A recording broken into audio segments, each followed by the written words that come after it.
Hello, everybody. Welcome back. Or I guess it's been a little while. Give me a second here while I make sure the stream's actually going live, because I have not checked on my channel yet. Probably should have done this before I hit play, but that's okay.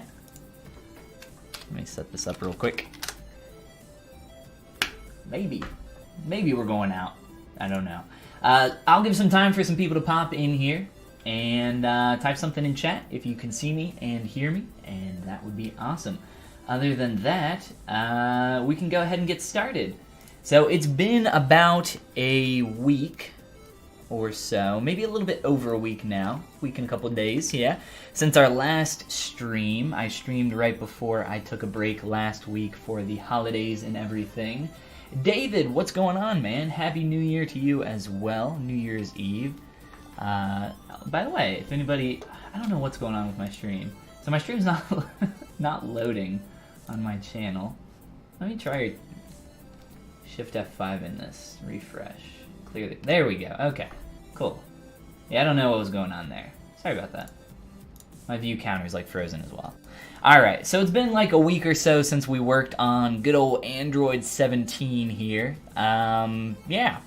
Which he's come along pretty far since we started from a sphere. It's going to be a block out. If you guys haven't seen any of this, it's all on my YouTube channel. And then just over time, we slowly created more and more of the character.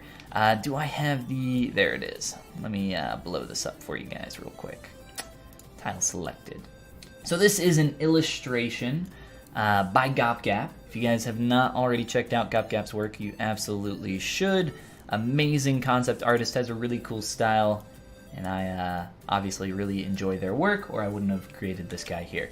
So he's pretty much done. There are maybe like a few other like tiny things that I could do on him just to push him a little bit further, but instead of doing that today, since we worked on this guy so long, and it's been a week since I've streamed, I figured we could take some time to do something a little bit different today. Something that I've been playing around with over the past week just in my free time. I've been out of town, hanging out with family, friends, and just kind of chilling out, and I decided to install Blender 2.8 and play around with it. I've never really played around with Blender other than a little bit back in college. So this was like 6-7 years ago when maybe even longer than that, when I first started playing around with Blender. I used it for like a day or two. I played around with the modeling tool set. This was before I even started using ZBrush and getting into digital sculpting. So it has been a very, very long time since I've done anything like this. But essentially, I wanted to play around with setting up a render scene, a new scene for rendering characters. Because normally I use Keyshot. What's going on, BMS Nuclear Dan? How you doing, man? Welcome back. Wasn't expecting a stream today. Well, hey, here we are. New Year's Eve stream. I got some time, and I got some cool stuff to show off. So, over this past week, I wanted to try setting up a render scene. I've obviously done that. Now we have this here. I can just zoom out to show you guys what's going on in both of these. This is my camera view down here. I normally render in Keyshot, but in, I think, like, not even a day. I spent, like, after I figured out how to use the tools, this took me like an hour to set up. Most of the time I spent doing this was just figuring out how to, you know, push and pull and move stuff around in Blender and create lights and all that different crap. And after I figured all that out, I pretty much knew the lighting setup I wanted to do, so it was really easy to go from there. So some people, I was posting about this on Twitter and Instagram, so some people were asking me to show off some of this stuff and, you know, how you go about creating this stuff. I have a very similar setup in Keyshot, but I've gotten like a million times better results out of this with like a very small percentage of the effort. So I wanted to show this off. It's really easy, and maybe you guys can set something like this up in Blender as well. If you guys don't have Blender, it's free. Blender 2.8 is the newest update. It's still in beta, but I haven't crashed or anything, or not, maybe not beta, but like, you know, it's the early release of it. It's not the full version or whatever you want to call it. I don't know if they call it beta or not. But anyway, No one expects the Follygon Inquisition, that's right. So, I want to show you guys how we go about setting something like this up. It's a very easy 3-point lighting setup. So, if you have seen this kind of studio lighting before, and you can, I want to handle this, I want to look at this like very generically first, and then maybe we can talk more specifically about how I did it in Blender, and I can show you a setup with an actual character that I have and some other stuff. But in terms of like questions, I really don't know a ton about Blender. I know a lot about like lighting a scene and that kind of stuff, so I can answer, you know, large scale questions. But if you're like, how do I do this in Blender? I'd be like, I don't know. I'll Google it for you, or you can Google it. So I don't really know a ton about Blender. And yeah, I just started using this last week. So let's get into it. Let's get into it, guys. So the first thing you want to do for your studio lighting setup is essentially just create a plane like I have done here.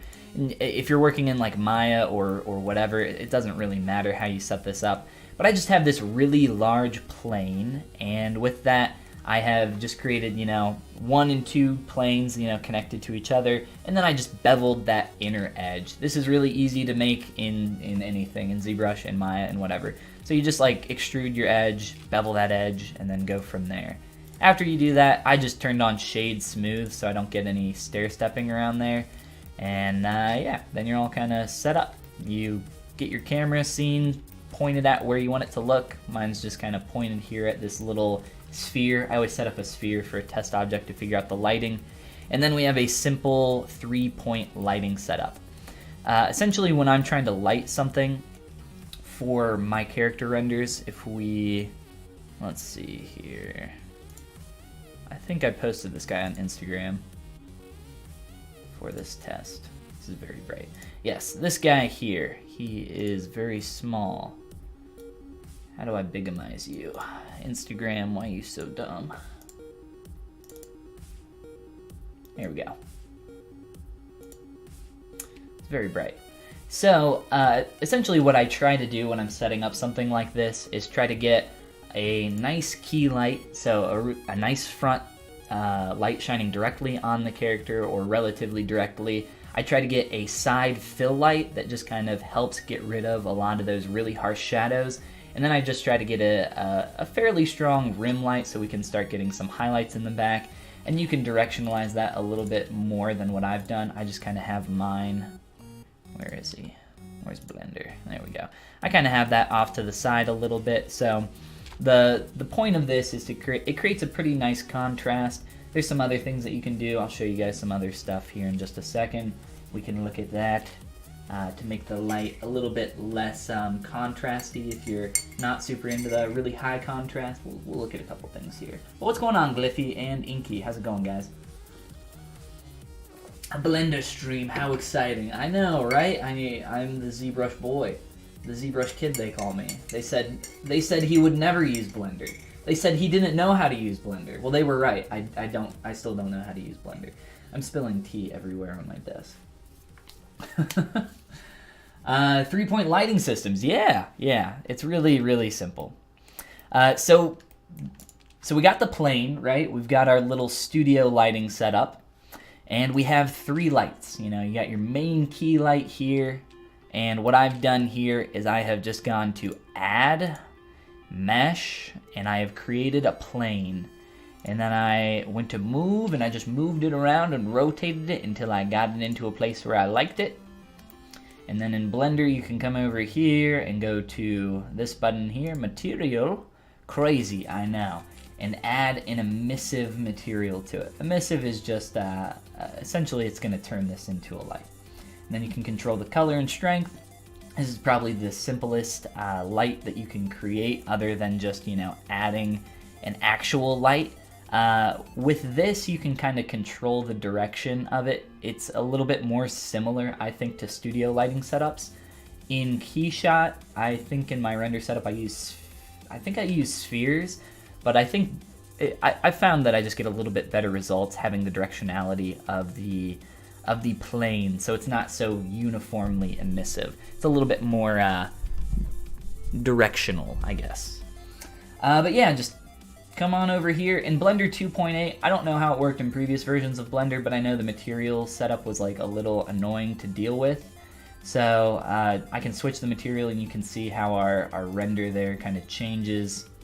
But I'll turn that front light back on. And we can, you know, adjust the lighting here to however we want. If we really want to blow that out and get like a really strong light on there. I think I had that on 5 or so, so we'll turn that back. For the side light, so I have these pretty close, and you can also see that I don't have these rendering in the render viewport. So this is what the actual cycles render looks like. And if I remember right, I think let's see, if you go to Object here, under, yes, Ray Visibility, if you uncheck Camera, then it will not appear in your render scene. I just turned that off because, let's show you on this backlight. It's actually not visible from this angle. But in some angles, your little light, depending on how close you have that, might be within your frame, and I don't really want that to be the case. Most of the time, I don't think you want that to be the case. What else? So let's look at the actual just kind of placement here. I try to just keep this really simple. Pretty strong key light. I want that typically to be the strongest light. You got a fill light, typically somewhere off to the side. Sometimes I put it at like a little 3/4 angle if I'm trying to get even harsher shadows on one side of the face there. Here it creates a pretty nice balance, I think. And then again, just that backlight. Very simple. I think this is probably my weakest strength light that I have set up. I like to have really strong rim lights a lot of the time. It just kind of depends on what I'm going for. I like having really strong contrast as well. But let's look at something else that you can do here. Actually, let's I'm gonna close this. We're gonna kill this file. I'm gonna open up the one with the actual character here. If I can find him. Let's see here.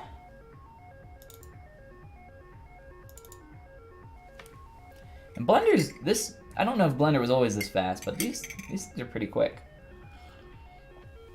Just open up and go. I like it. It's a lot faster than I remember it being back in the day. You prefer using circular discs just to get a nicer fall off on the edges. That's not a bad idea, so you don't get these like tight corners where the light isn't quite as uniform. It's not a bad idea.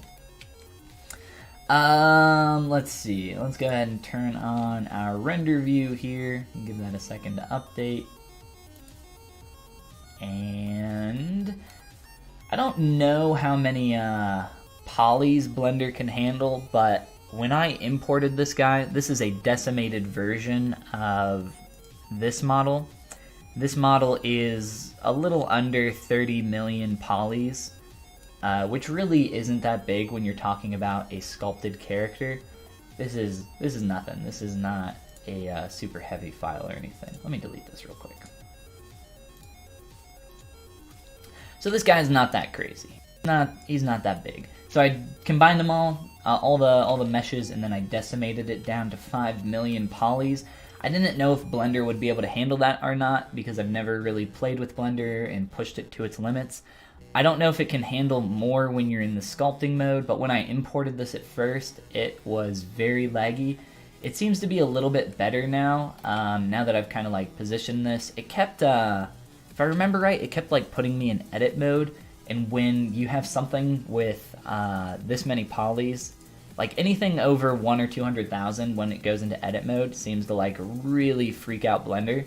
But now that I have it in here, it seems to like be okay, and I'm just in object mode. It doesn't seem to be all that crazy. If I remember right, I think I can just, yeah, it's like I can move this without too many problems. It's a little bit laggy, but really not that bad. Let's undo that and put them back down on our ground plane here.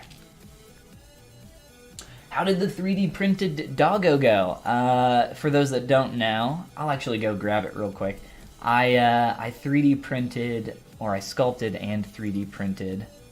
I never posted an image of it because I didn't want my sister to see. But I sculpted one of her dogs in kind of like a toon style. I'll just go grab it real quick. I made 3 of them. 1 second.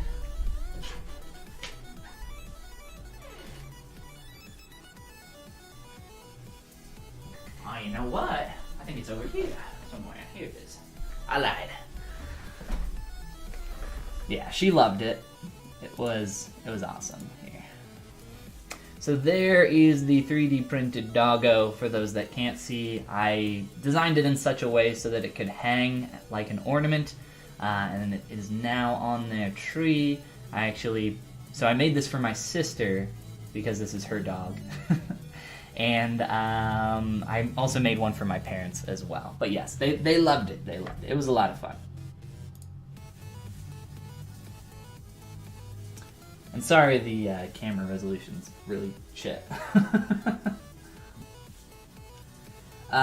Wish you all the best and a good start into the next year. Thank you, man. I appreciate it. You do the same. Gotta go for now? No problem.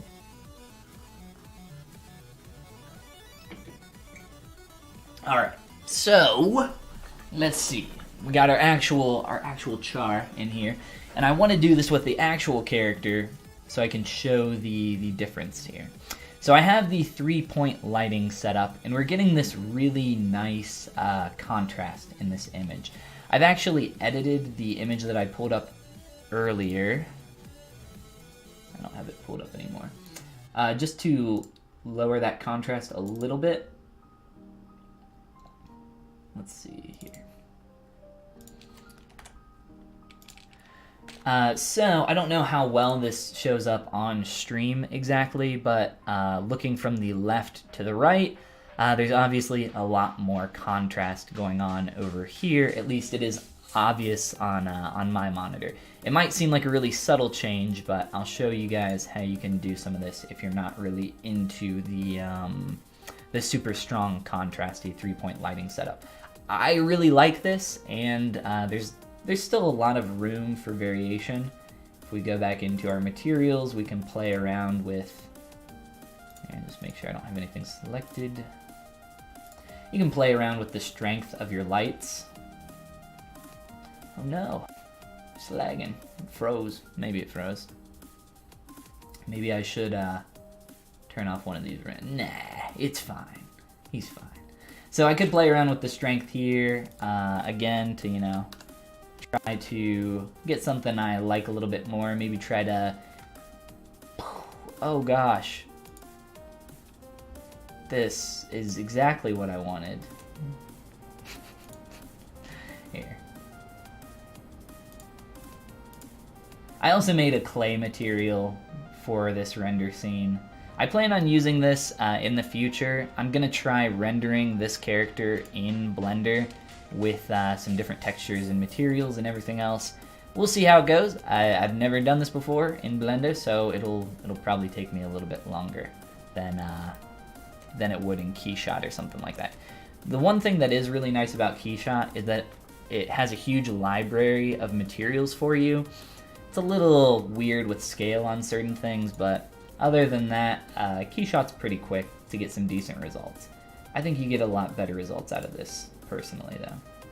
So let's try to switch back to our front light. And I'm going to turn that back down to 5. Whew, this is, like I said, I don't know why it keeps changing that guy. I don't have him selected, so it shouldn't be changing him. I don't use Blender, though, so, like I said. We're going to look at changing the world lighting setup. I'm going to turn this off up here. Let's do this. It's going to do this temporarily.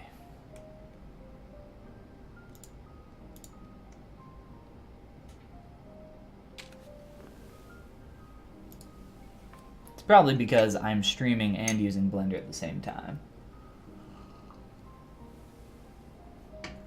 Alright, so what we want to do, I'm going to turn the render view back on here, is we want to mess with our kind of world lighting setup.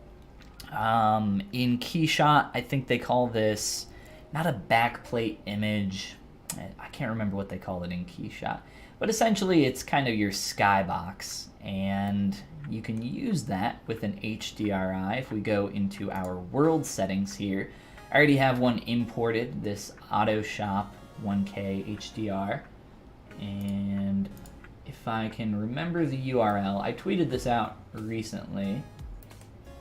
Let me see if I can find it really quick, so you guys can have a resource. HDRI Heaven, or Haven. I'll share this in chat for you guys. There's a ton of free HDRIs on there that you guys can grab. If I remember correctly, I got like 5 or 6 different ones. This is the one, we'll just go ahead and turn this on, I think. Just set this, can't remember if it's on a scale of 0 to 1 or 0 to 100. So what I'm going to do is start off here by hiding my lights. I'll just grab these real quick. H to hide, and this should update in the engine. I believe this is on a scale of 0 to 1.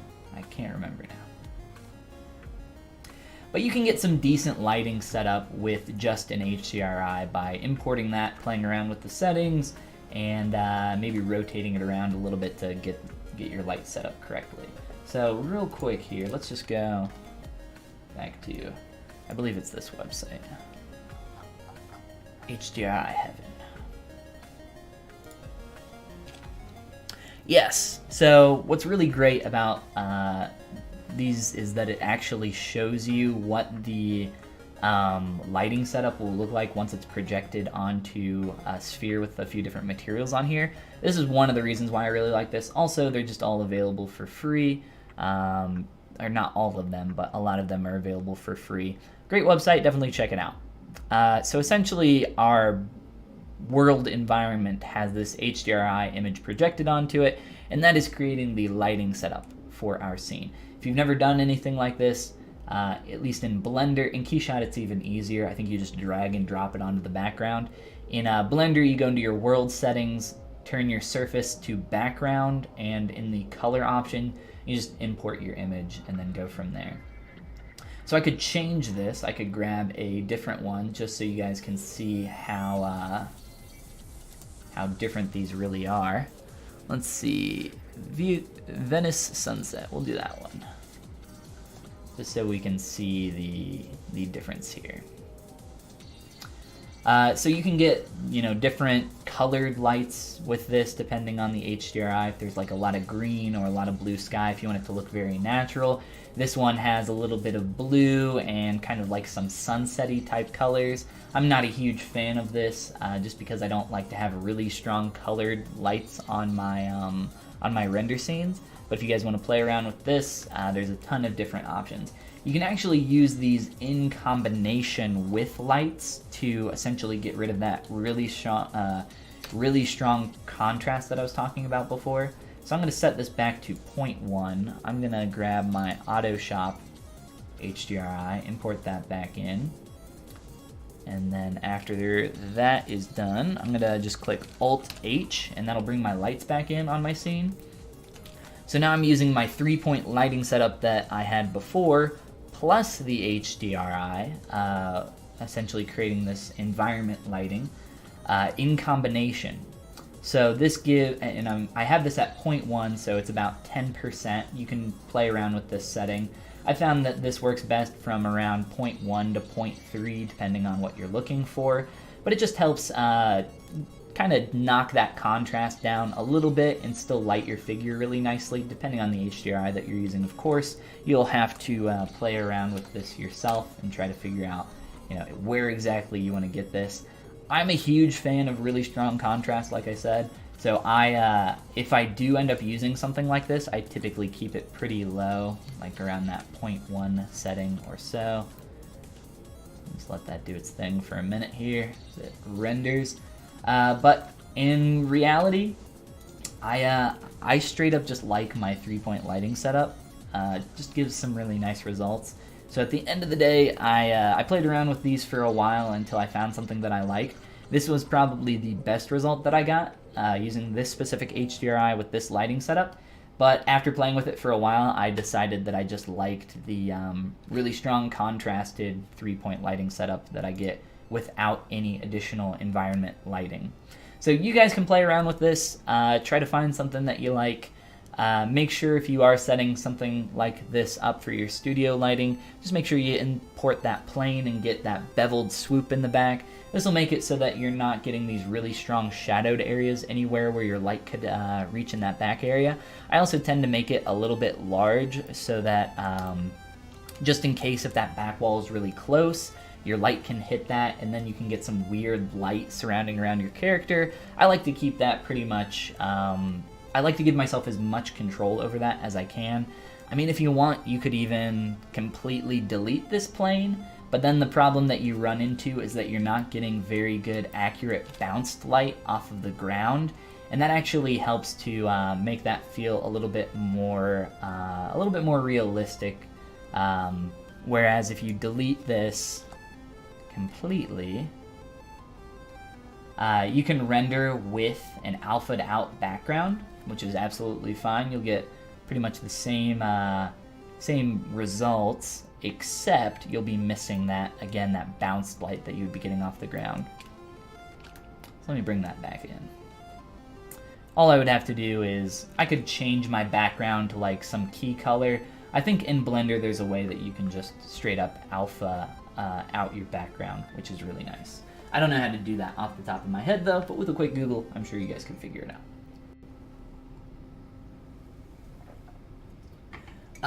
Great quality too, still use them even though I have bought several very nice HDRI packs. Yeah, they're really great. And Seagull Rush, what's going on? Happy New Year. Happy New Year, everybody. So that's really it. That is like the basics for setting up your very own 3-point lighting setup. It didn't take, like I said, it probably took me like an hour to set this up after I figured out how to use Blender. Most of that time, I spent like a full day working on this, but most of that time was me figuring out like, how do I add a plane into this scene? How do I bevel an edge? Like, how do I do everything? Like, there was a lot that that was a little bit tough to find just because Blender 2.8 is kind of new. And whenever I Googled something, the result would be like, go here and click this button. I'm like, that button doesn't exist in this version of Blender. So that was a little frustrating. But other than that, you know, it's very easy, very user-friendly, and a ton of fun.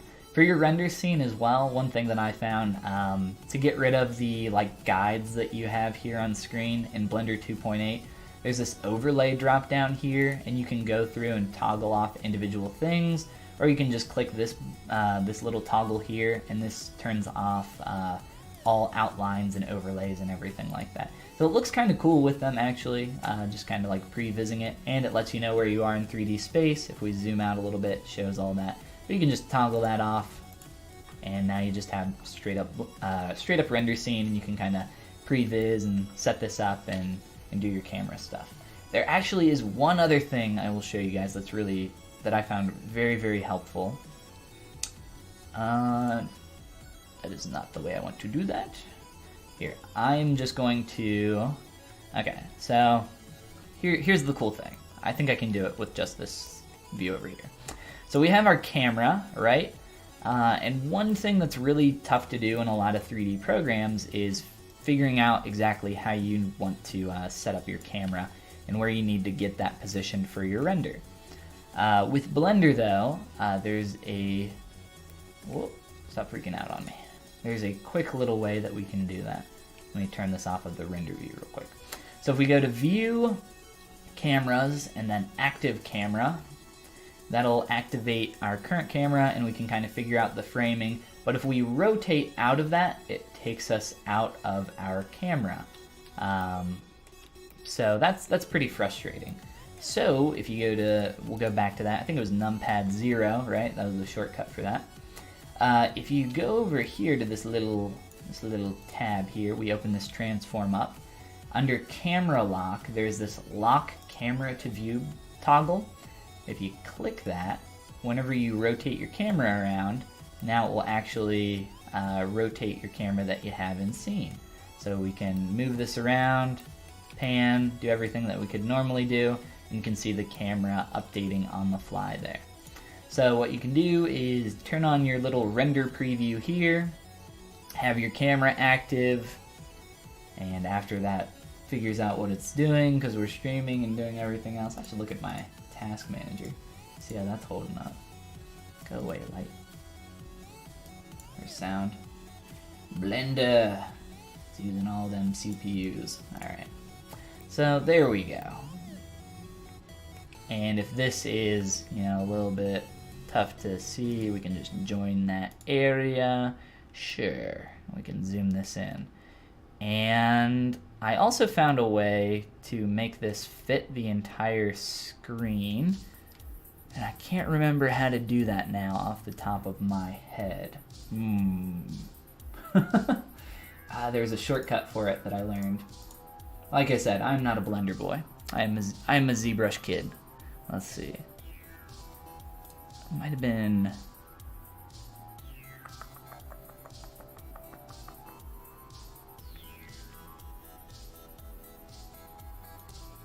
I can't remember. Let's see. Because now I want to know for next time.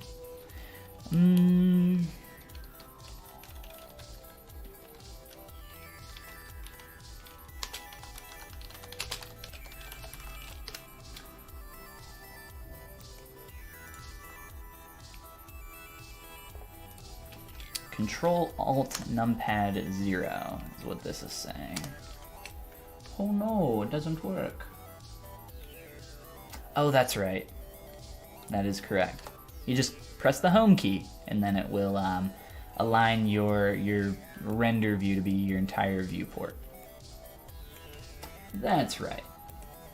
And then you can just set it up from there. We'll let that think for a moment. And voila, beautiful. You can set up your render just like that. I have this just doing about 16 samples on the viewport. But if you want, you can just crank this up and let it sit for a while, or just press, I think it's F12 to go ahead and start a render. I'm actually really surprised by how quickly Blender rendered something like this. I did just do 128 samples for what I was, for that image that I pulled up before, wherever I threw that, for this guy. But we could really crank that up. I would probably do, you know, maybe try something with like a few hundred or so. Try to get something really nice, increase the resolution. And yeah, I think that took like maybe a minute or two at 128 samples. It wasn't very long at all. Other than that, that's like pretty much it in terms of the rendering setup that I wanted to show you guys. Very simple, very clean, and very easy to do. If you guys are already experienced with Blender, I think something like this will not be very difficult for you to set up. There's a fly/walk camera view mode where you can move the camera around like in an FPS. Yes, I saw that. You can use WASD to move your camera around. I'm not really a huge fan of like the fly camera view in Unity and in Unreal, so I didn't play around with it in there. It might feel a little bit different. I'll have to play with it. So I took some time, like I said last week, to set up the Blender scene there. Tried to figure out some nice lighting. Wasn't very hard. I'm gonna try using it to render my final character for this Android 17 boy. Really quick, let's take a look. So I went, I can't remember which one it is. I think it's this one. So I spent like even more time because I was like, Blender, this is kind of fun to play with. I haven't done anything like this in a long time. Oh no, wait, this isn't the one. I guess I didn't save it. So I was like, man, I haven't played with like physics stuff in a very, very long time. So I found a Blender Guru tutorial where he goes through how you can make like a wrecking ball with just very simple, let's go down to our physics here. Very simple rigid body physics that you can just set up on this. I played around with the soft body physics as well, and I couldn't get it to give the result that I wanted, but just so you guys can see essentially what this is, it's just it's very, very, very slow. But, oh wow, what's gonna happen? Oh my god, it's crazy. Yeah, so just a very simple rigid body physics. If you guys wanna know how to do this, I will share the link with you to the Blender Guru tutorial because he can absolutely describe this stuff way better than I can. But yeah, very, very simple. Let me delete this guy. But yeah, at this point I was just like playing around and having fun with Blender. I was like, I've talked about this on stream before, but when the very first time I started using Maya and playing around with some of this stuff, I was just playing around with like physics stuff. Originally I wanted to really get into animation and play around with that, but over time I found out that animation kind of sucked and it was really hard. So I decided that I wanted to get into modeling, and I was playing around with Maya a lot, doing a bunch of physics simulations, and they're all really shit, and I have them somewhere on my computer. I should find them and show them off on stream one day. But yeah, so I went back to my grassroots, guys, and played around with some really simple physics sims. I wanted to maybe do some like smoke or water stuff as well. Smoke on the water, but yeah. I just like the visual of like cubes exploding and that kind of thing. So it was just like fun to play around with this stuff. You just turn on a rigid body and turn on some gravity, give them some mass, and it's really that easy. That's all it takes to do this stuff in Blender. And this is still the same render lighting setup that I had before, but I have added an extra fill light because it was very dark on one side from the angle that I had, so I wanted to light up the scene a little bit more.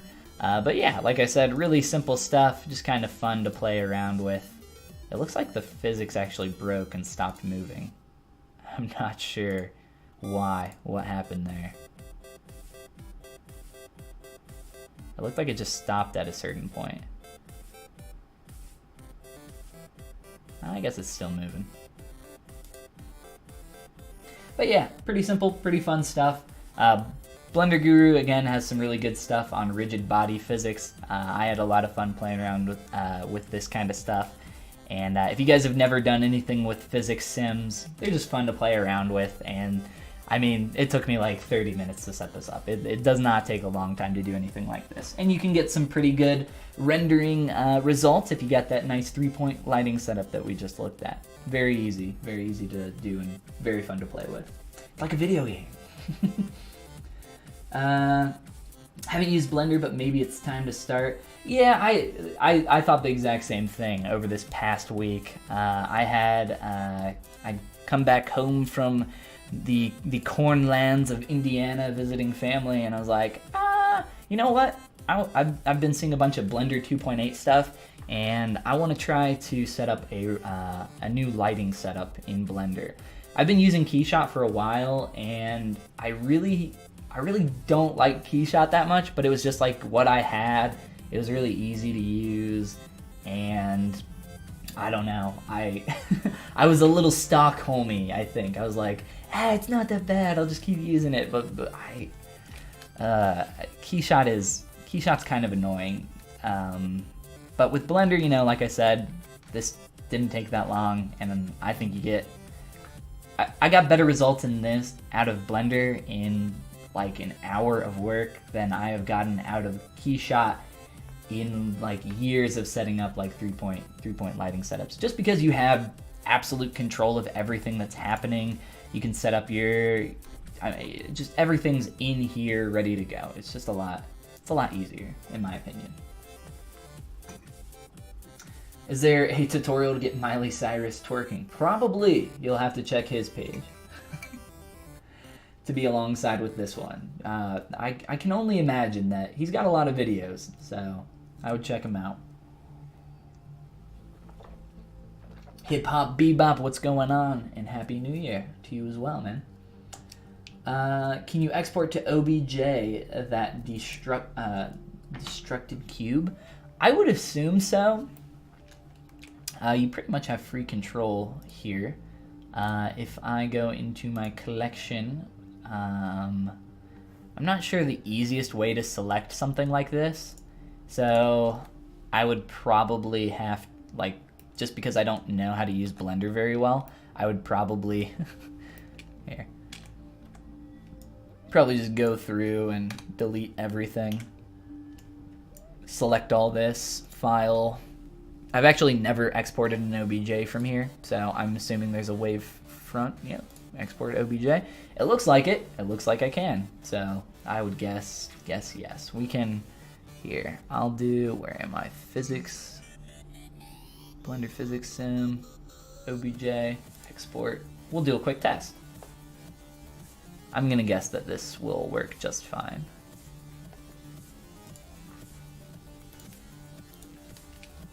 But yes, I've seen a lot of stuff where people will do, let's make this Polymesh 3D, import, find that folder, Physics Sim OBJ.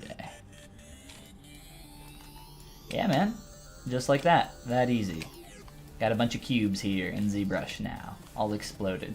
So that's pretty cool. So you could like run a physics sim on something, explode an object, and then play around with figuring out from there. What is this? What is this way up here?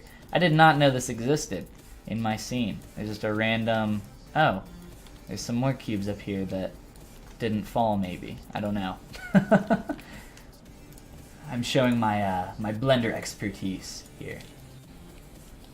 Look, guys, I am a sculptor. I do one thing, okay? I do one thing and I do that one thing well. This is not my forte. Here, I'm just gonna undo. We'll go back a little bit.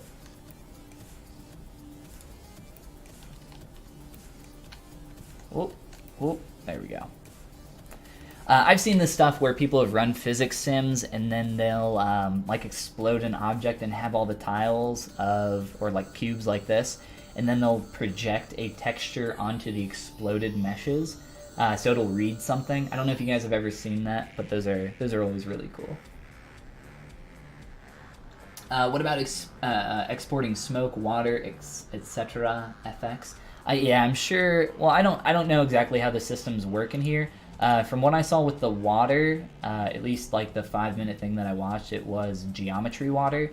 So it was a geometry simulation. For the smoke, I assume it's just like a particle effect, and you could export that as an FBX file, probably to like Maya. Like I said, I don't know a lot about Maya, but I'm sure, I don't know a lot about Blender, but I'm sure you could probably FBX that and get that into like Maya or Max or whatever you want to put that in to work with more. What are we working on today? Asks Lamentio. Well, we were looking at some really simple 3-point lighting setups and how you can play around with those and get some really... Why is this up down here? This used to be up in the sky. How you can get some like really simple... I might be able to undo far enough to where we deleted our little wrecking ball. Let's do this. So just playing around with this 3-point lighting setup. I was just showing off some... Oh man, that thing squashes hard. Some really simple physics sims that I was playing around with too, because I was just kind of chilling out over the week, and I was like, oh, I don't know, I haven't done this in a long time. It looks like fun. OBJs can't handle that sort of thing. You can export rigid body animation, but only be exported each frame as a separate object. Oh, so you're talking about exporting the physics of each of these, like with the animation data. I'm not sure why you would want to do that. Like if you're creating it in Blender, why wouldn't you just like set up all the physics in Blender? Like if you want to bring it into Maya, why wouldn't you just set up the physics in Maya and like keep it all there? I don't know too much about that though. I don't do a lot of stuff with physics in here. Or in anything. I am, like I said, I'm the digital sculpting boy. That's my gig. But no, OBJs can't take that kind of data. OBJs are just like point data, that's all. A couple weeks ago I had to sculpt smoke for a 54-minute miniature. Takes time, I was just wondering. Yeah, to my knowledge, I don't know of a way that you could simulate smoke and convert it to geometry. I would assume that there is something very similar to the water sim that I mentioned earlier. That's like a geometric water sim. I would assume that there's probably some program with some smoke sim that you could convert to geometry, or that already is geometry. I don't know. Do some digging. See what you can find. Loving that freeze frame of the exploding boxes. Yeah, I mean, little cubes always look nice and good when you explode them up. Guys, I doubled up on the tea bags today. I went green tea ham here, and gotta say it was a good choice. I bought like 100-pack box of green tea, and I've already made a nice dent in that in the past week. Let's see here. Make sure I didn't miss anything else before we move on to some more fun things. Let's see. Some things you could do to simulate smoke geometry and export. Yeah, that's what I was saying.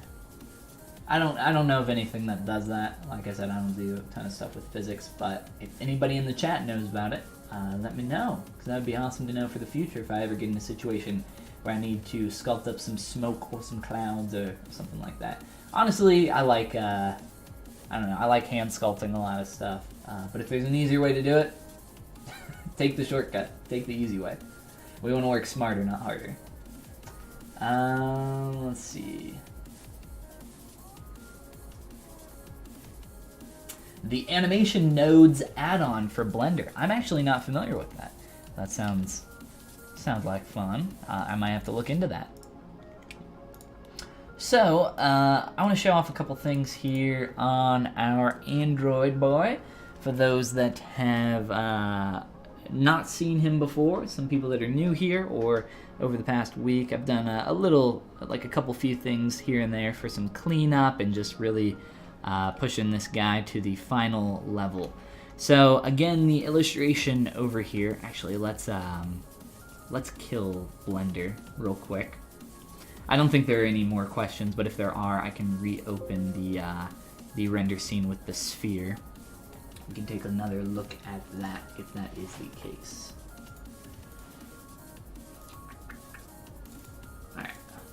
So, illustration over here on the left side of the screen is by GopGap. Absolutely go check out their work. An amazing artist, tons of really cool work. And obviously I enjoy their work a lot, or I wouldn't have made this dude here. Like I said, he's pretty much done. There are maybe like, I'd say he's like 99% of the way there. There's like some stuff in the hair that I might want to fix and clean up, but I don't think I will. If I do, I definitely won't do it on stream, so this will probably be the last time we look at this guy on stream, unless we're doing some rendering stuff in Blender. But I'd like to at least figure out a few more things in Blender before I do that, for setting up some more complex textures and doing some like quick box mapping for UVs and stuff like that. I don't want to have to sit here and Google that on stream. So most of this is just really quick cleanup. For those that have not seen this character on my stream, if you go to youtube.com/Follygon and go to my channel here, go to vidges or playlists. I have a whole playlist with Android 17. Looks like 15 videos. Wow, we spent a long time on this guy. But you can see, starting up from just a lowly little sphere and going through the entire process one step at a time. This was looking at some other people's work and doing some critiques while streaming. But yeah, you know, humble beginnings, right? If we find that last little block out. Look at that guy. Look how terrible that is. But that's the point. I want you guys to see the full process and understand that this kind of stuff takes a long time. And when you're in those early blockout stages, the main point, the main thing that you want to focus on is just getting the stuff in there, just getting the geometry in there. And after, you know, not too long really, we've got to a point where I think we're starting to work on the face here a little bit more. I just want to get a full view. Whoa. There we go. So, you know, just kind of going through the whole process. That's on my YouTube channel, YouTube/Follygon, if you guys want to check out the full thing. But here we are now.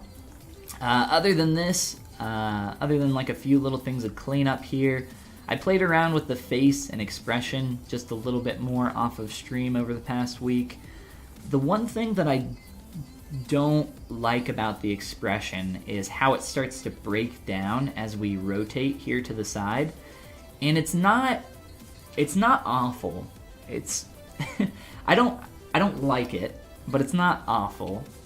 So this expression is pushed really far in this face. He's got like this really sly kind of sideways smile going on. And I've tried playing around with this for a little bit, but I think I'm pretty happy with it. I just don't want to show off too many angles with this specific view, because that's when it starts to kind of break down. But from our front view, from our like heroic angle view that's similar to our render or our illustration over here, I think we're pretty close. So I'm pretty happy with the way this guy turned out. So next up will be figuring out what we're gonna do next. So I'd like to maybe do like a 3D fusion or something else. Some people have been asking if I'm gonna be doing this character. I will, but for something else that I've been working on in the background. But yeah, we will figure it out. I was thinking about doing another 3D fusion, if you guys aren't familiar with those, which are, I don't think I have them pulled up here. If you guys scroll down on my Twitch page, something that says 3D prints. And yeah, let's see, can I blow this up? Kind of, a little bit. But yeah, there's a bunch of these. I have a ton of 3D prints back here on my desk. I'll just grab BK here, the banjo boy, the banjo kid. That is extremely bright in my face. Let's turn that off. But yes, here is the 3D print of Banjo and Kazooie fused with, or essentially in the Angry Birds style. So they're two separate guys, two separate little 3D prints, but yeah, they're a lot of fun. And there's a bunch of these on there if you guys want to check out some more. But yeah, I don't know. I want to do another one of those. I don't know what I'm going to do. I was thinking about like a, because I've been playing some Dragon Ball Fighter Z. I was thinking about doing Piccolo as a pickle, very, very on the nose, right? Something like that. I don't know though. If you guys have any other ideas, let me know and I will write them down. And we can maybe work on that next on stream and then 3D print it after we are done. But if you guys are interested in the full color sandstone printing for these types of characters, little things like this, I have a tutorial on my YouTube channel where you can check that out. It goes through the whole process. I think it's like a 6-minute long video. I've shared it on here a lot, so I'm not going to do it again. But yeah, I think if you just type in 3D printing on my YouTube channel, you will find it very quickly.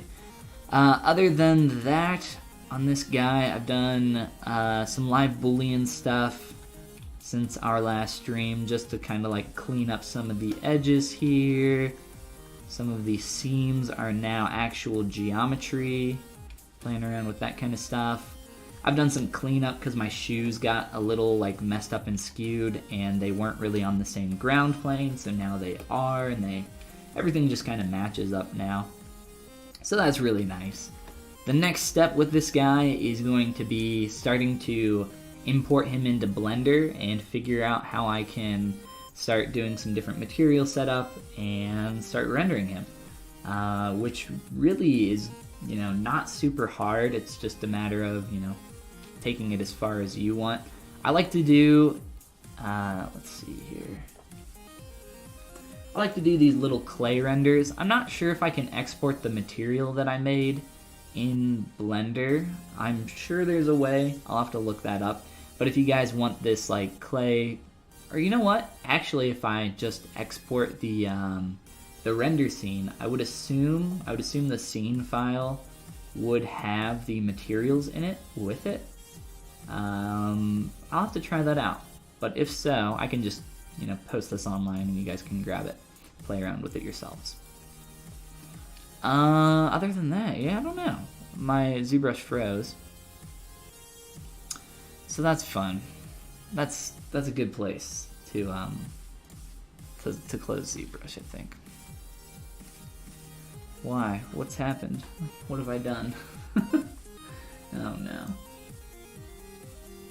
Let's see. ZBrush, you are not using any of my CPU. What are you doing?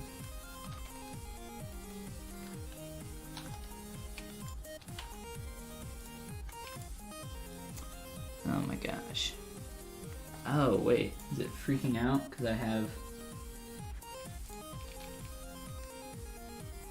actually don't know what's going on. There we go.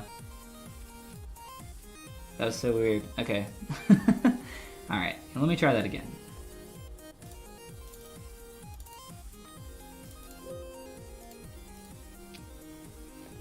Alright. So other than that, other than those like little cleanup things, that's pretty much it on this guy. I'm not seeing any more questions about the character, the sculpt process, anything like that. But if you guys do have any of those questions after the stream, or if you guys are watching this later on the YouTube channel, feel free to shoot me an email or just comment, and I will do my best to answer whatever I can. But I think that's going to be it for this guy. So like I said, we're just gonna, well, you know what, I'll keep them in just in case there are any additional questions.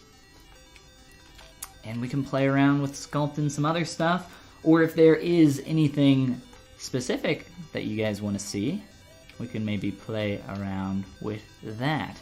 I was thinking something fun, since it is New Year's Eve,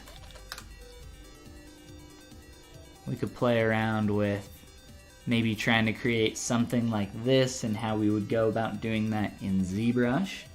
Get like this like tessellated shape. Ooh, we got a bunch of Triforces going on.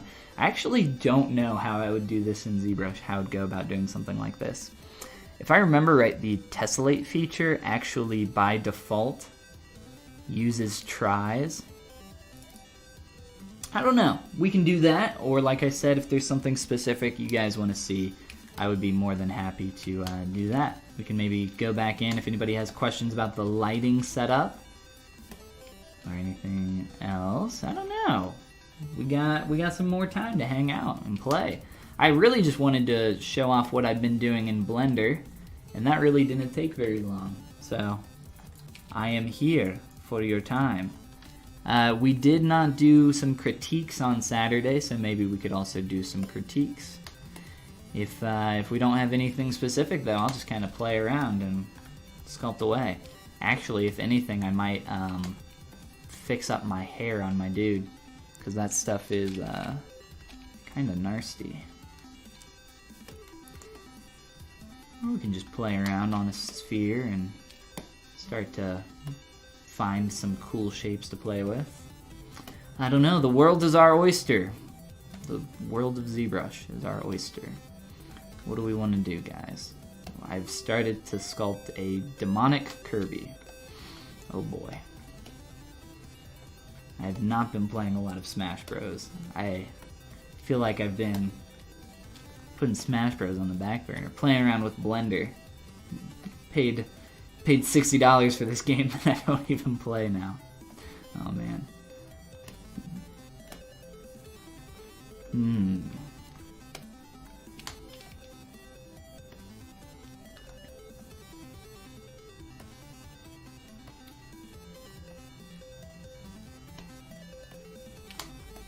This is how I concept, guys.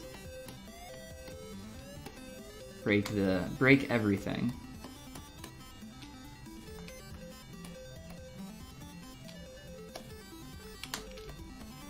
So the snake hook brush, the brush that I'm actually using right now, one thing that I actually like to do from time to time is kind of like Rorschach-esque, start pushing and pulling things around until you start to find an interesting silhouette.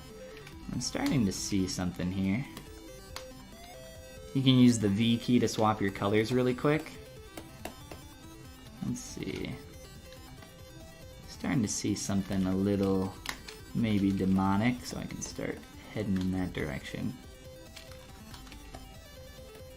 But yeah, just grabbing your snake hook brush and kind of pushing and pulling around is often, you know, it's really easy and really fun, and if you go into your silhouette mode, you can just kind of play around. It's the little things that make ZBrush fun. I don't do this very often because I don't concept very often. let's close up holes now that I've found a somewhat interesting shape. The angry American Kirby, yes, that is, that was the angry Kirby. Let's actually just make this a lot easier on ourselves.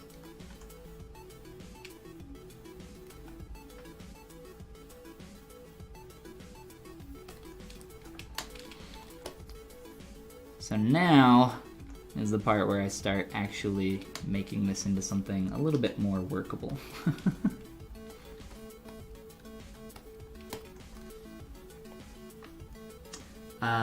Ash hook brush. The ash hook brush. Is that a different brush? I'm not familiar. I just want to close up a bunch of this junk back here. But this is great for like really quick, you know, like I said, figuring out silhouette stuff if you're trying to find some interesting shapes, playing around with different things. V is the hotkey, switch between white and black or whatever your secondary color is, and then you can just quickly check out your silhouette, see if anything's starting to pique your interest, and then go from there. Let's do a quick remesh, just so this is a little bit easier to play with. Did you miss me talking about the Blender render setup? You did. I'm so sorry, you've missed it. But that's okay, because this video will go up on my YouTube channel after I am done streaming. So it'll be up by tomorrow. You can very quickly... if you have any specific questions, though, I would be happy to answer them. Here. I will at least open it back up, if I can find it. I'm actually very surprised by how fast Blender opens something like this. For as hard as it struggles with this render scene, it or not with the scene, it struggles with the 5 million poly character. I have a feeling though, once I break that up into separate objects, it'll be totally fine. I think it's more of just this particular boy. But yes, if you have any specific questions, or if anybody else is jumping in and just joining us for the first time about anything that you see, feel free to ask and I will answer whatever I can. But if you want to see me talking about like the process for how I made something like this, you can check out the beginning of this video on my channel later. Make sure that's set up. Yes. All right. So that's the basic render there. I guess I can turn this one on as well. I just don't want it to explode my computer while I'm streaming. Hud boy, what's going on, man? The Ash hook brush, Ashley Adams. If you guys don't know Ashley, I think her username on Twitch is A_cubed, I believe. If you've never checked her out, though, she does a lot of really cool monsters and creature concepts. Last time I saw, I don't know if she's still working on it, but she was working on Pantheon Stalking, which is more of a cartoony style. I think there's like anime scenes in it, but I guess it's not an anime, right? It's more of like a something I would see on Cartoon Network or like Toonami back in the day, late night Cartoon Network. But yeah, there's the render scene. So if you guys have any questions about that, or if somebody's just joining us, let me know. I see a butterfly. Am I nuts, Doctor? Yes, you're insane. You're crazy. It's just everybody is that. I also see the butterfly. I feel like all Rorschachs are butterflies. Butterflies and skulls, right? Been far too long since you've been on the stream. It's been too long since I've been on the stream. I've been gone for the past week, but I needed it. I needed some chill out time. It was nice, but I'm glad to be back. Yes. Is the bang shoutout not working?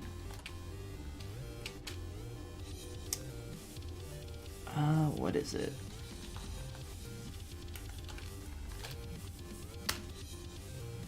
There we go.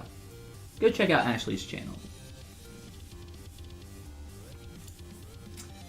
No, do not feel bad about the plug. I was talking up Ashley myself. You guys should absolutely go give her a follow. Check out her stuff. She's got, like I said, I think, what did I say? She was working on panty and stocking. I don't know if she's still working on that, but last I saw, that's what she was doing. It was looking pretty cool. I was digging it. Let's see. Let's keep playing around with our garbaggio here. Whatever we got going on here. And maybe let's... I forget if in the human parts brush, if there is a torso or not. There is. Yes. Oh boy. What kind of disturbing creature shall we create?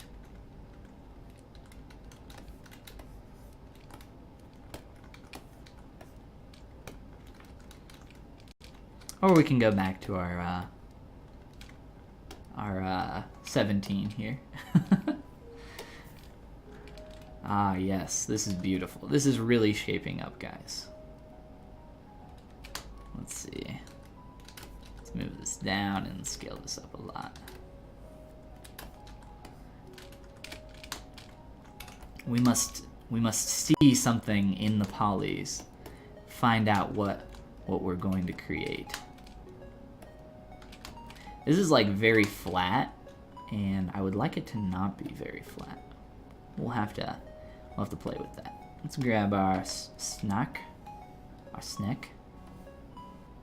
Beautiful.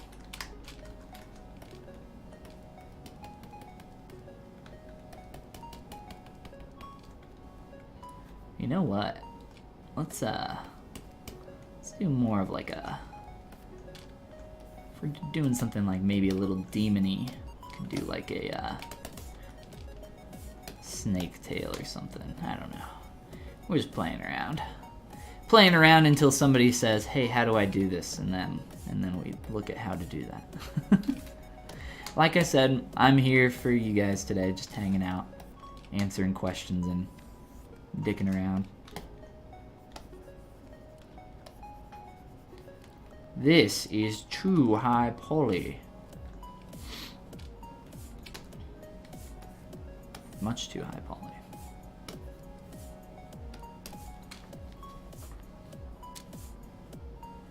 Gotta support the Twitch fam. Heck yeah, man. There's not very many ZBrush streamers, digital sculptors out there, so you know we gotta stick together. Oh boy.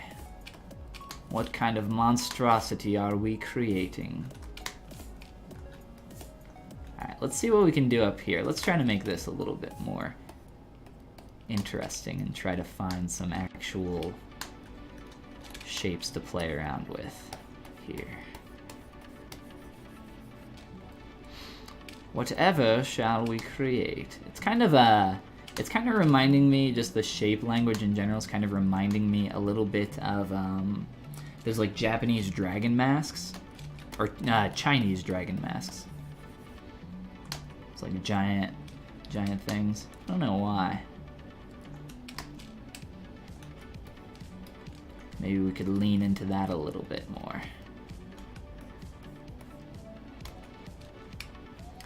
Or maybe something a little bit more amphibious, or amphibious, what am I saying? Amphibian? Reptilian? I don't know, I'm kind of getting some of those vibes just playing around here.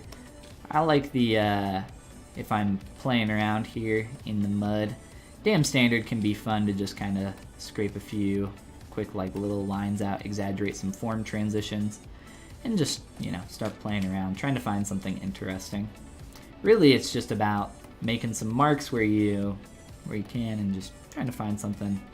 Ooh, now we're starting to get some like fangs or something here. I don't know. Whoops. Just trying to find some interesting shapes and things to play around with. Not really doing anything specific. Just playing in the mud, as they say. It's getting dumb.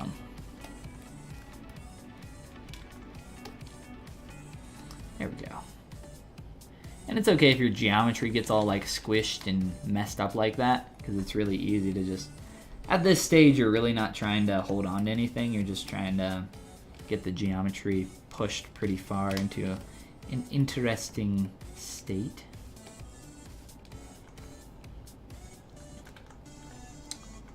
It's kind of getting like arachnidy. I don't know. A marine mantis. Ooh. Gotta go. No problem. It is late there. Yes, absolutely. Got some prepare for dinner and for New Year's, I would assume. It is the eve of the new year. Anybody got any fun plans for the night? In the US, we always do the thing where we watch the ball drop in New York. I'm on the East Coast, so I actually watch that live. Most, yeah, I guess most of the US, 3/4 of the United States, watch that as a recording. It's kind of weird, like, I don't know. It's just time zones and all that. Time zones are weird, guys. Yeah, that's what I'm trying to say. Let's see. Let's play around a little bit more here. I'm gonna delete our little snack body since we're going like a little bit more like insectoid, insectish. We're just gonna keep making up words until somebody questions it.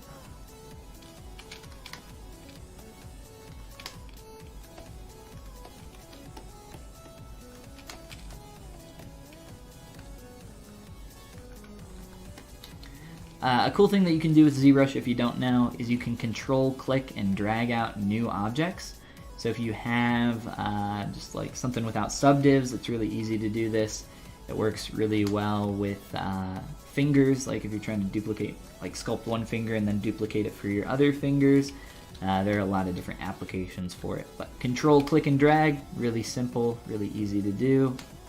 Let's see, how do we want to do this? Let's make this segment real big here. I'll just kind of play around.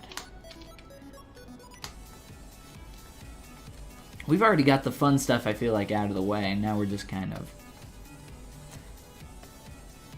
making mud pies, I guess. It's fun to do this kind of stuff. Like I said, I don't do it very often. Just looking at this, trying to find some interesting shapes. Mainly just using my move brush right now. And I don't know, how many body segments do arachnids have? Do they have 3?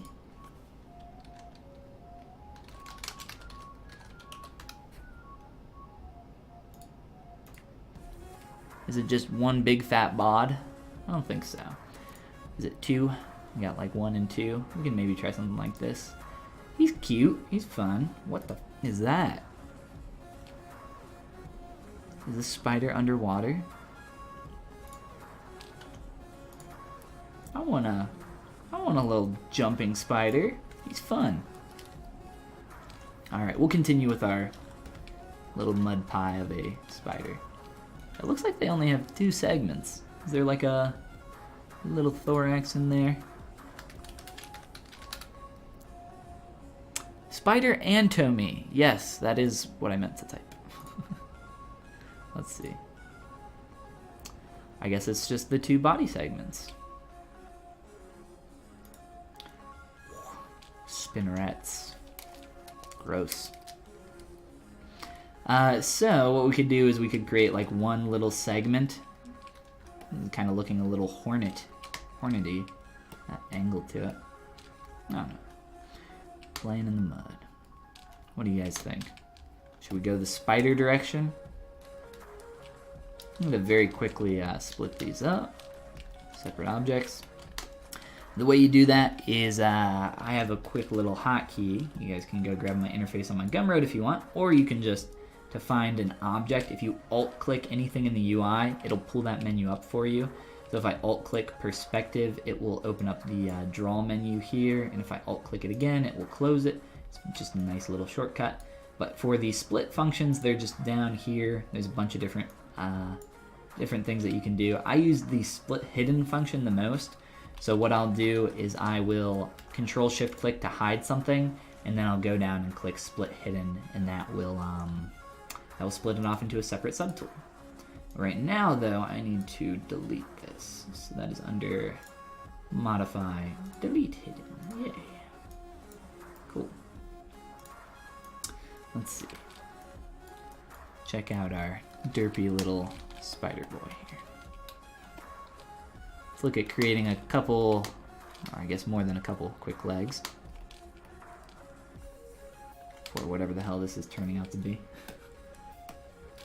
Look, no one's asking questions, so I'm just gonna make the shittiest spider you've ever seen. Alright, how do I leg? Here, I got an idea. I know how to leg. Yes. Yes! It's perfect. You guys want nightmares? Oh, I'll give you nightmares.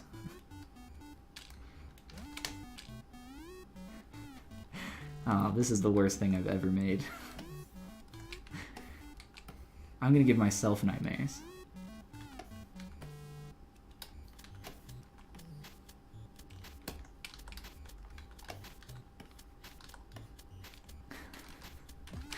Why did I do this? Why have I done this?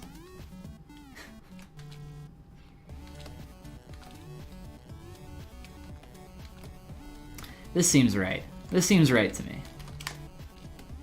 Just something about this seems so very right. Oh, that's creepy. No. You know what would be creepier is if we got... Whoops. There's an arm. Oh, wait. There's a dog leg? Mm-hmm. Oh, you don't know creepy. Oh, what the hell is that? Oh, it's just stuck. You think you know creepy? Oh, just give me a moment. We're going human centipede here. Well, maybe not quite human centipede, but pretty close. Oh god. Oh my god, no. Why? Why have I done this? Legs for days, that's right. The ball drop. Yeah, you don't know about the ball drop in the US? So in New York,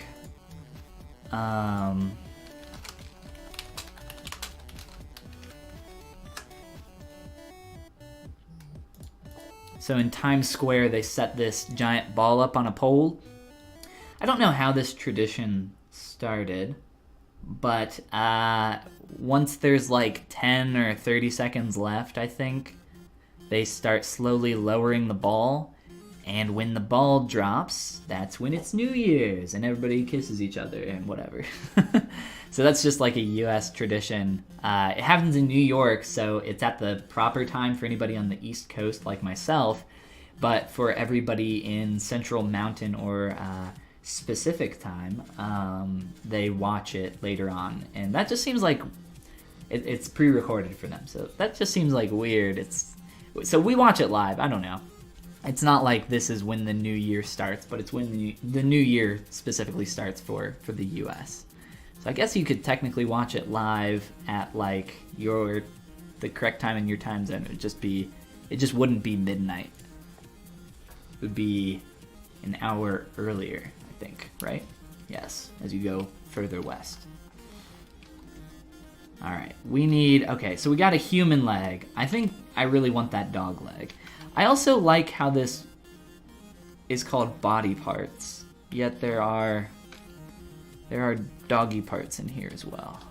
That does not sit well with me. I guess it's fine. Oh god. What? I didn't know this stuff was in here. I never used these brushes. Oh, hold on. We gotta set this up correctly. Oh, this is just bending the wrong way. We gotta fix this.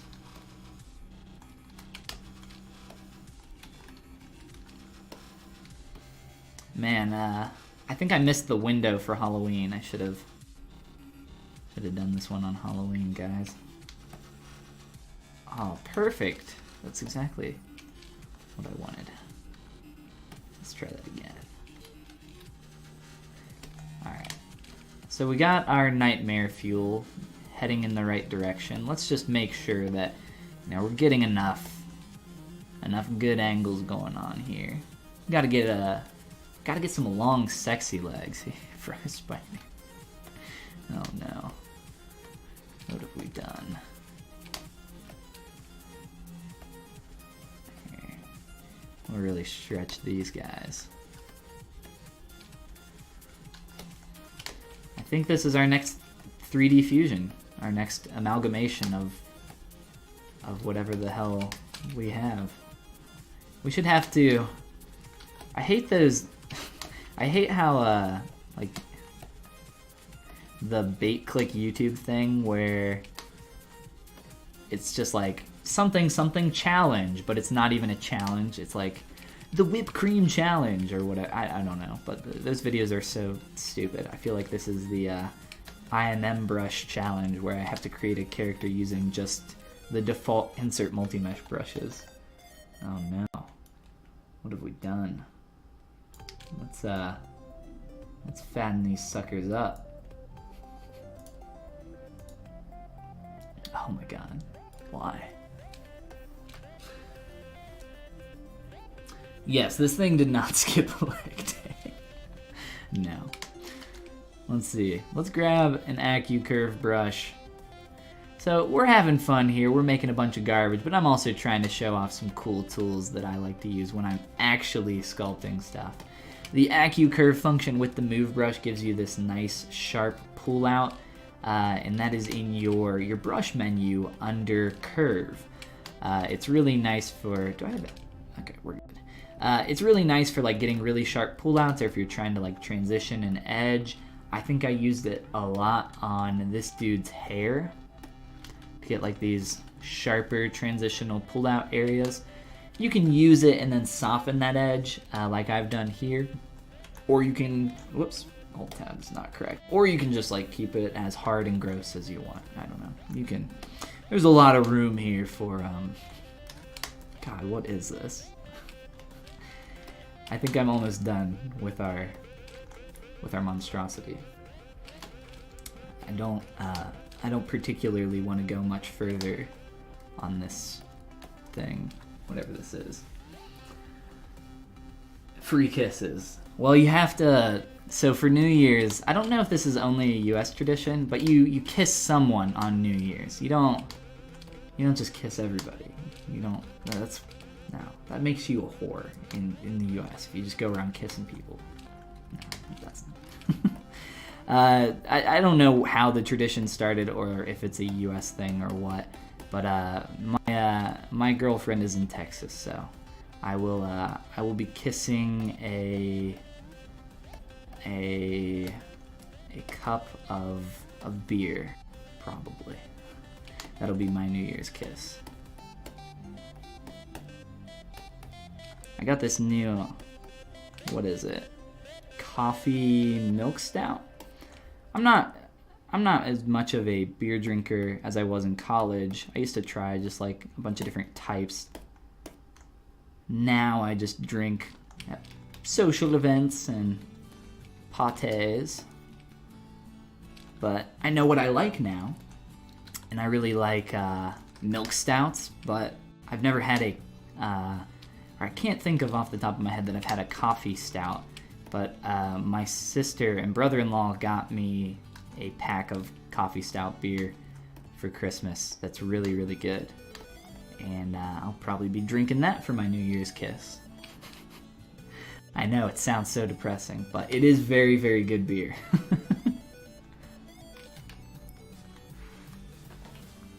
Kingdom Death monster stuff. Kingdom Death has some really cool figures. If you guys aren't familiar with Kingdom Death, there's probably some not safe for work stuff in here. Here, we're fine. We'll find something. There's just some really cool minis. I don't have any of these, so I don't know how big they are. There's some pretty effed up stuff in there as well. 1.5 inch, or no wait, that's not the size. Does anybody know how big their minis are? Santa Satan. Nice. Here, this is the one we were looking at.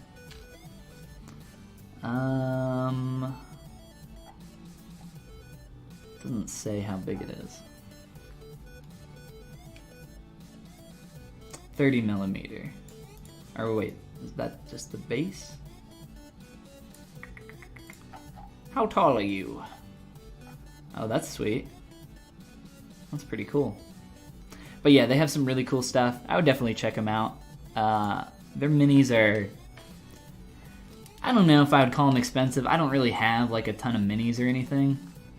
I'm sure somebody here in chat is, you know, more experienced than I. I would love to get a couple minis and try painting them. If anybody has any resources or recommendations, they're 28 millimeter. Thank you, appreciate that. If anybody has any good resources on that kind of thing, like painting minis, I would love to do something like that, and maybe even try it on stream. I've never painted a mini. I have sculpted for some of that stuff before. I've sculpted all sorts of goodies, but never painted. So I think that'd be pretty fun to play with. I don't know. I think we're done with our spider monstrosity. I was just kind of playing around while talking, catching up, you know. But I think this thing needs to go into the trash can forever. Here. If you are trying to get into concepting in 3D, play around with the snake hook brush. And also play around with Dynamesh at the lowest resolution possible. That forces you to stay in a situation where... What the heck happened to the... Oh, I thought it cut off part on the other side of the mesh. It forces you to stay in this really low-res stage where you're concepting and pushing and pulling things around. And if you really want to get into concepting, I highly recommend that you just use that V key, switch to black.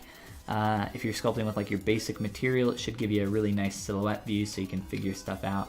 It's a little bit, you know, this is a stupid thing that we made very quickly, and we were having fun with the face, but play around with that snake hook brush. I see people using this all the time when they're doing like really simple concepting, even for something just like a little head or whatever, if you're trying to concept out a creature. And then I think what I would recommend is once you start hitting into a specific area, if you're like, oh, this is starting to look a little bit like an arachnid, from there then I would recommend starting to look up some arachnid references and trying to pull some anatomical truth into your design so that things can feel like they make actual sense.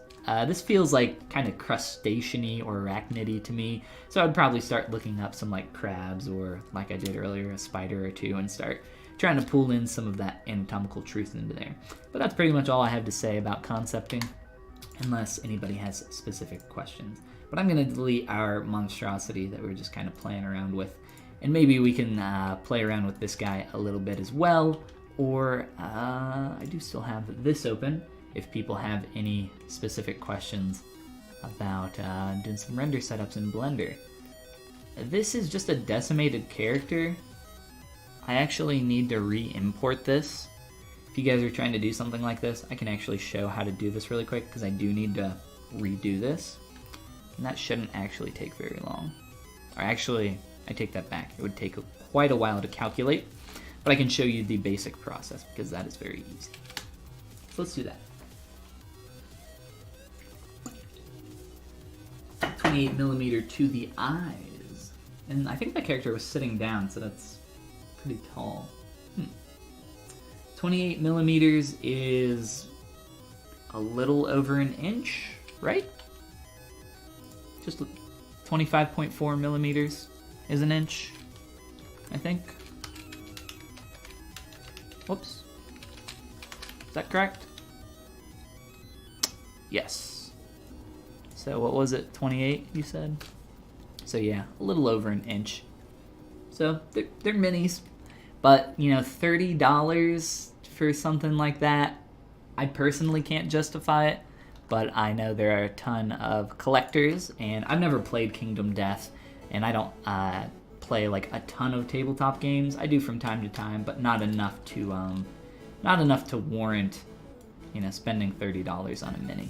Maybe like one, and maybe one for painting as well. They do look like they're extremely high quality, so I will give them that. Okay, so I want to show you guys how you can take your 3D model if you want to do just like a clay render in Blender, or in Keyshot, or in Maya, or Max, or whatever. So how can you get that out of ZBrush for your high resolution digital sculpt and get that into something like this? So the easiest way that I know of, I think this is the easiest way, is we have our sculpt here. It's a little under 30 million polys. What we want to do is just take all of this and either merge it together or go through each one of our subtools step by step and run what's called a decimation. Have I ever tried hard surface modeling in ZBrush? I have.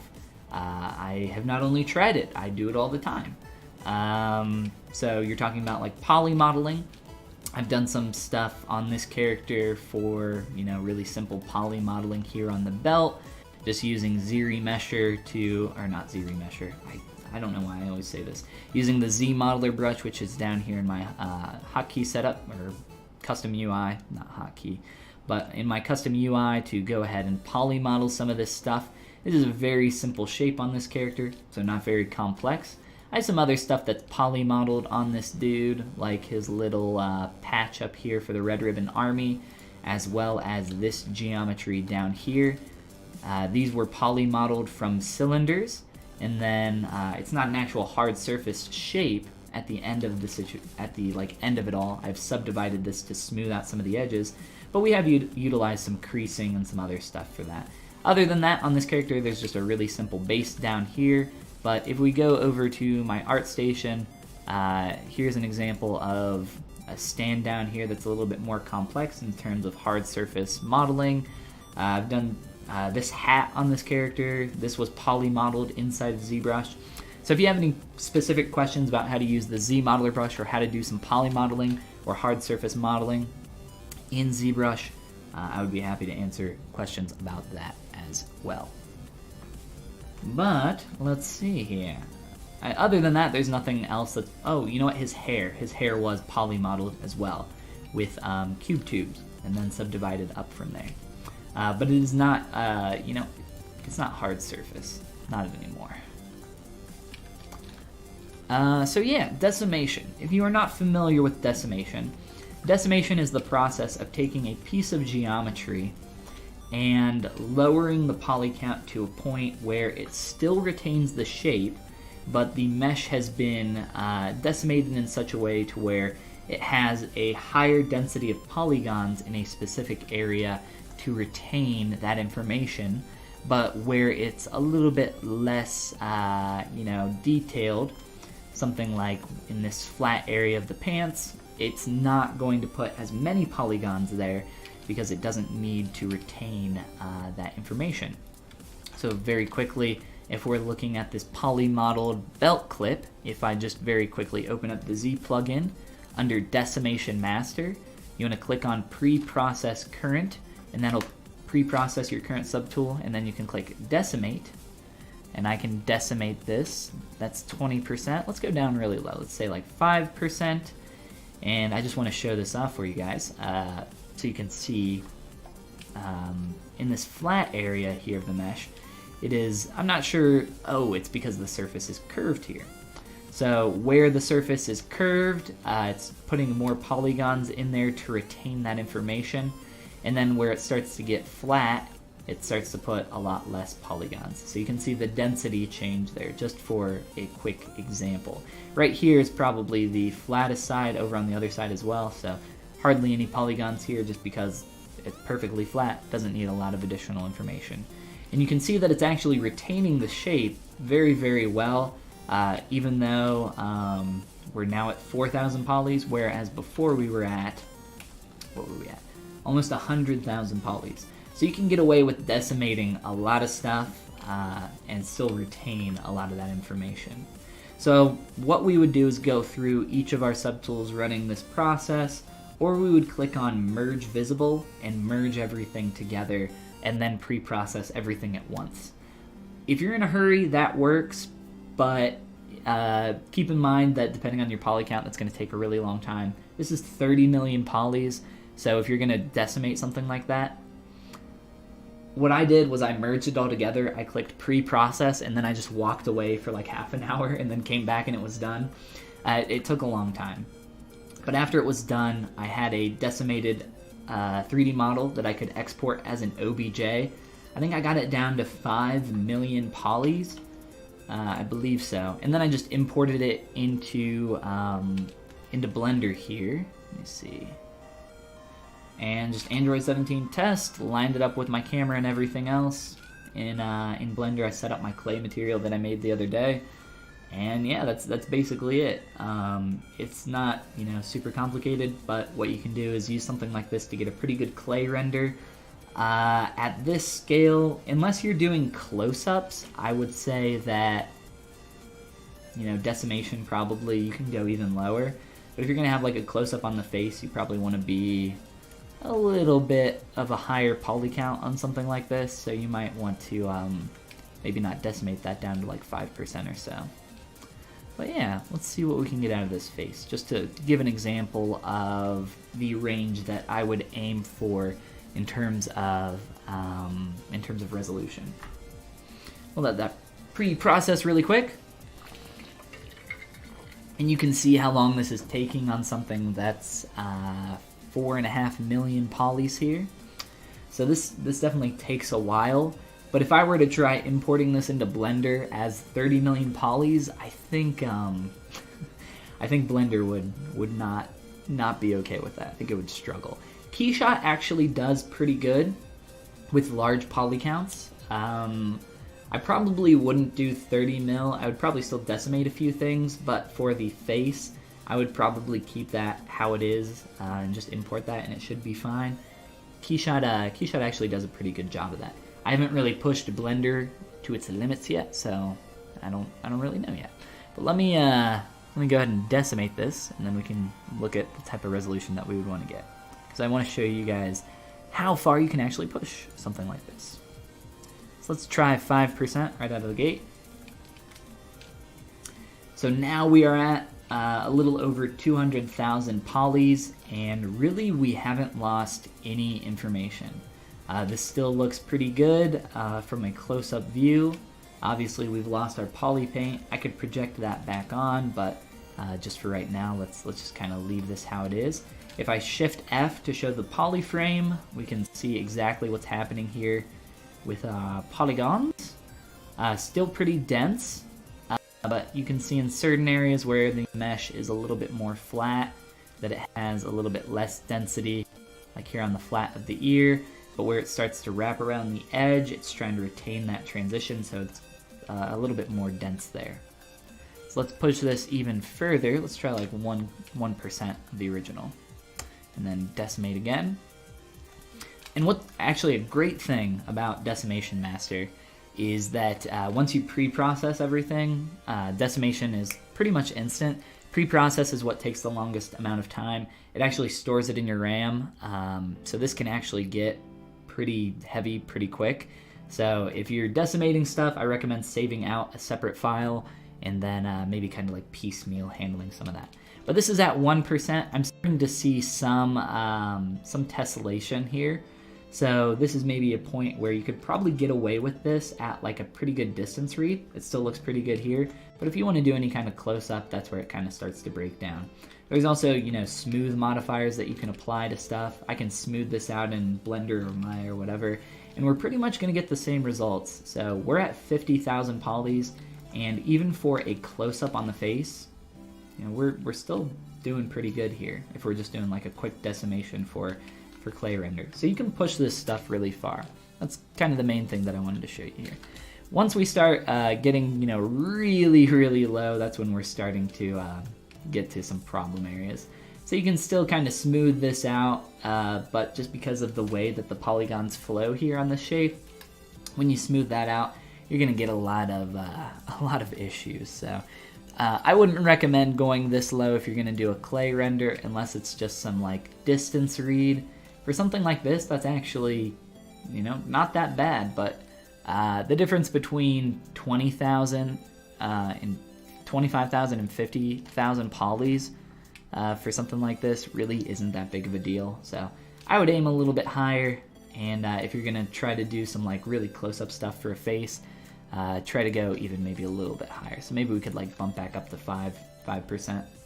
So instead of, what was it, 5 million polys, we're not even doing a million poly. We're not even a quarter of a million polys there on that last one. I think I subdivided that on accident. We'll undo our face changes. I'm not sure. Oh, I'm on the eyes. I was wondering what happened there. We'll step back. There we go. And then just to show you guys really quick, if you do want to decimate something, so let's say you get this to a point where you decimate it down and you're at 250,000 polys, and you're like, that's pretty good. That's I've just shaved off over 4 million polys on our poly count. If you still want to get that poly paint in here in ZBrush, and then you want to set up like a quick box UV projection, or if you want to, just do some quick auto UVs here in ZBrush if you're trying to do something fast, all you have to do to get that poly paint back is duplicate your object, go down into projection, and then click on project all, and that'll project your poly paint data back onto your newly decimated mesh. We'll just let that think for a little second there. There we go. It's really quick, really easy, and gives us something that's a lot easier to get into like Blender or Maya or something like that. But that is the decimation process. And then after you import everything in here, we can maybe talk a little bit about the lighting setup again, but I think I've covered pretty much everything I want here. But yeah, I'm pretty happy with this render scene. If you guys are interested in this render scene, again, I talked a little bit about this during the beginning of our stream today, and I'd be happy to answer more questions about it. But I think I'm gonna make like a little 5-minute tutorial on how to set something like this up in Blender.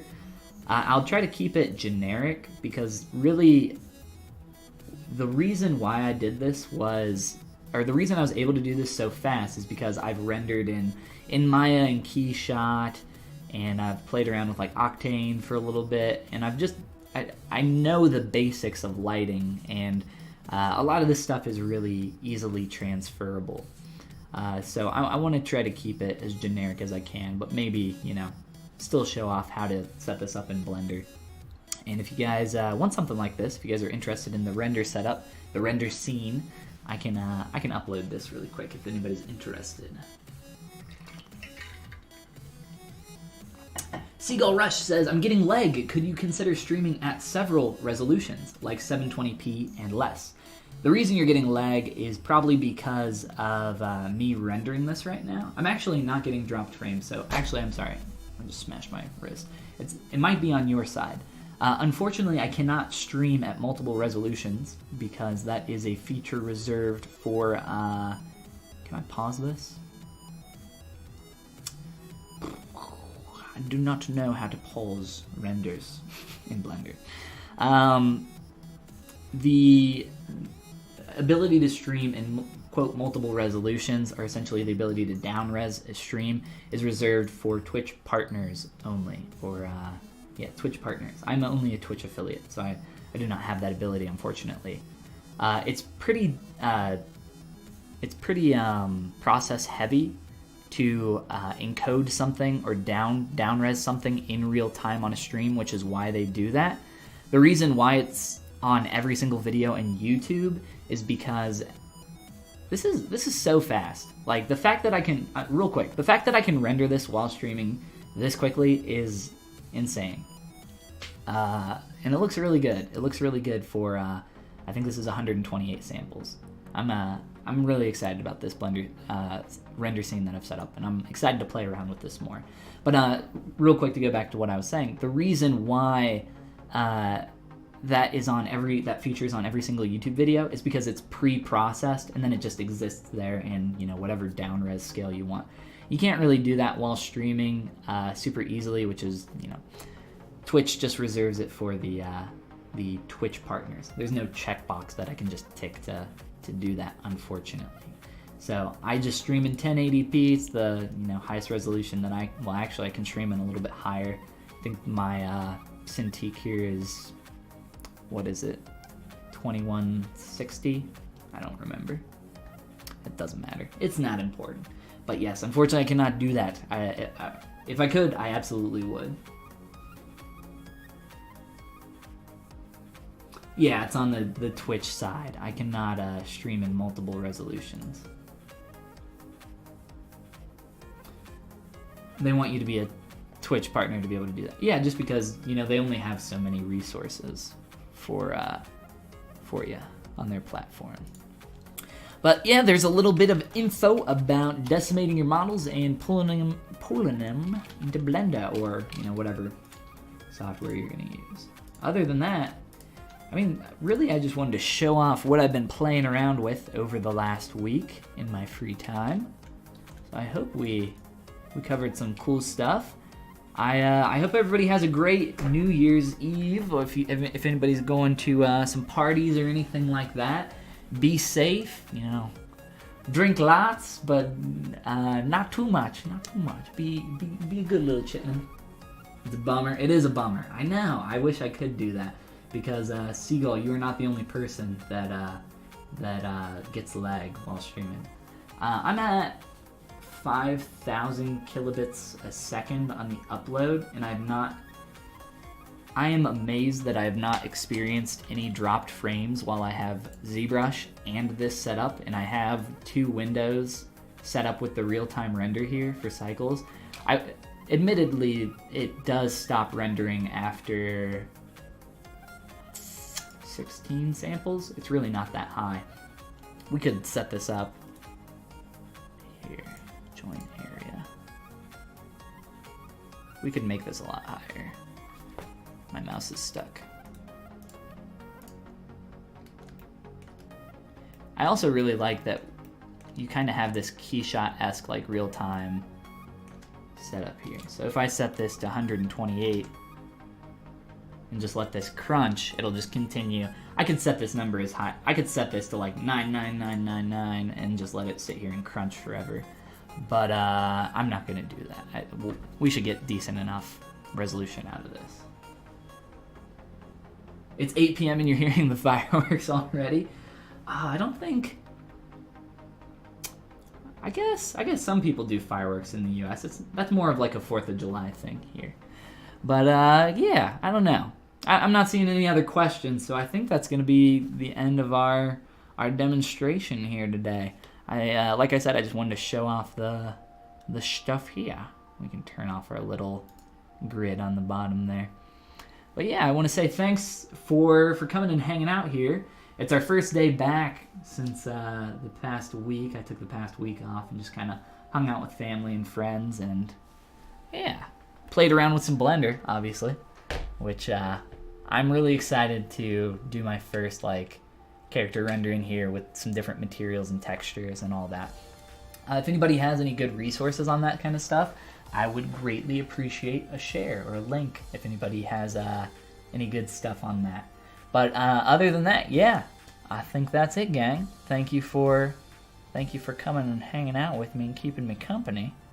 I will very quickly, as I always do, shout out my Gumroad for those that are interested in digital sculpting. I have some tutorials on here for absolute beginners, for some people of more intermediate skill, and some more advanced stuff as well as just, you know, brushes, materials, all the stuff that I use in ZBrush for my digital sculpting for my characters. I also have recently uploaded my, my ZBrush UI So if you guys are interested in my custom UI, you can get that for a few bucks on my Gumroad as well. There's a link down below for that. It's just gumroad.com/Follygon. There's links to all my stuff below, or if you just Google Follygon, you will find it all. But if we don't have any last minute questions, I think that's going to be it. Thank you for streaming, and see you in 2019. Thank you, Dan. I appreciate that, man. I will see the rest of you in 2019 as well. I will be back tomorrow at noon Eastern US time. And then I do not stream on the Pixelogic. I do not stream on the Pixelogic ZBrush channel tomorrow because I believe Pixo is taking the day off. So I don't actually know if they're really quick. Let me make sure I'm not talking out my butt. Also, I want to make sure that I'm not streaming tomorrow. Yeah, so there's nobody streaming tomorrow on the Pixelogic ZBrush channel, but I am streaming starting on the 8th. So I stream on the Pixelogic ZBrush channel on Tuesdays at 6 p.m. EST or 3 p.m. on the West Coast. Definitely come and hang out during those. And yeah, that's it, guys. I will see you in 2019. You guys have a great night. Be safe, have fun. And with that, toodaloo.